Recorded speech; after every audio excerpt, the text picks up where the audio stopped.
Bonjour, bienvenue dans cette série consacrée à la recherche V et à sa maîtrise. Nous allons aujourd'hui parler de l'importance du matricule ou de l'identifiant ou du code. En fait, si vous avez des questions sur ces informations, repassez sur la vidéo précédente, tout y est expliqué un peu ainsi que notre démarche. Alors, je vous explique un tout petit peu. Nous avons conçu donc ensemble la dernière fois un moteur de recherche le suivant. Pour ceux qui ne l'ont pas, donc vous avez le fichier en téléchargement effectivement sur la vidéo précédente. Donc le principe, c'est que la fonction de recherche sert à créer une sorte de moteur de recherche à la Google qui tape dans votre tableau. Et votre base de référence, ce sont ces codes que vous avez qui qui sont uniques par personne et qui permettent donc de repérer un collaborateur. Si le collaborateur se trouve absent, vous avez un message d'erreur et on verra dans la vidéo suivante comment éviter les dièses NA. Donc aujourd'hui, le but c'est de voir l'importance de la position de cette colonne qui n'est pas anodine en fait, du tout. Donc on va tout reprendre bien sûr, mais avant, donc ce que je vais faire, je vais couper et puis placer cette colonne un peu n'importe où pour rentrer dans le vif du sujet. Et on va essayer de mettre en place notre recherche V comme au début. Donc on reclique là, recherche V, voilà. Je recherche donc ce 300 qui est là. Je reprends donc tout mon tableau. Pour ceux qui sont friands des raccourcis clavier, je rappelle qu'il y en aura après. On parlera donc de cela dans une autre vidéo. Donc le numéro index colonne, je veux afficher le title. Donc on avait dit que c'était la position de la colonne dans le tableau. Ok. Donc c'est 1 puisque le title il est en première position. Voilà. Et puis j'écris faux. On l'a expliqué sur la vidéo précédente aussi. Tout à l'heure on était sur le 25. Bon, là on revient dessus. Là ça marche plus du tout. Je vois bien le 9 à l'écran. Donc du coup je retourne là. Ok. Je vais ressaisir encore le 9. Pareil ça marche pas. Alors d'où vient le problème? C'est assez simple à comprendre. La fonction a été conçue de façon un tout petit peu rigide.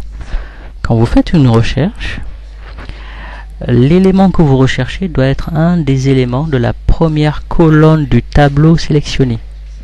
Donc lequel est-il? On va cliquer sur la fonction et cliquer dans les parenthèses et on va le voir. Donc c'est l'ensemble du tableau. Donc en réalité il est en train de chercher le numéro 9 dans la première colonne. Alors vous allez vous dire ouais mais on aurait pu nous le dire, c'est dit. Donc on regarde là-dedans. Au niveau de l'assistant, il vous dit que la valeur cherchée, il recherche une valeur dans la première colonne à gauche d'un tableau. Donc le tableau qu'on lui a communiqué. Et pour mieux comprendre en fait cette affirmation, c'est que en réalité la fonction recherche V peut marcher même dans cette situation à condition qu'on soit intéressé que par cette partie. C'est-à-dire à partir de là où commence votre matricule, vous pouvez effectivement remonter toutes les informations un peu vers la droite. Donc du coup, c'est pour ça qu'on conseille c'est que le matricule soit tout le temps en début de feuille en fait. On va réessayer. Donc je vais modifier les paramètres de cette fonction, je cherche toujours mon matricule. Par contre, la table matrice, je vais la prendre à partir du matricule. Ok?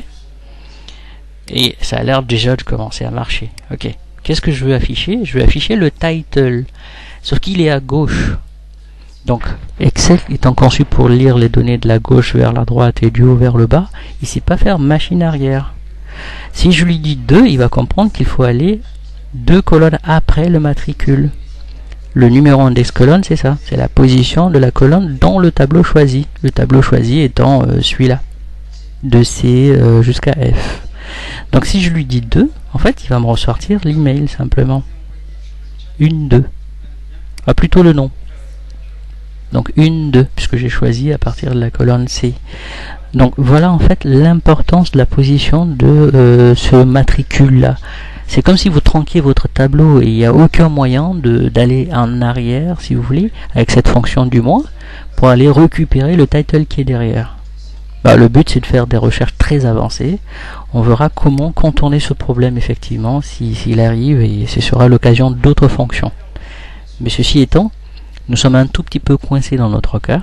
Donc si on a besoin de faire une recherche qui intègre ces 2 colonnes, il faut impérativement que cette colonne là soit en fait placée avant les autres.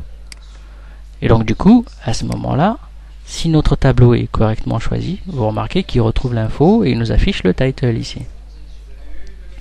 Donc ici, voilà, un tout petit peu l'importance de cette position de colonne et la compréhension derrière.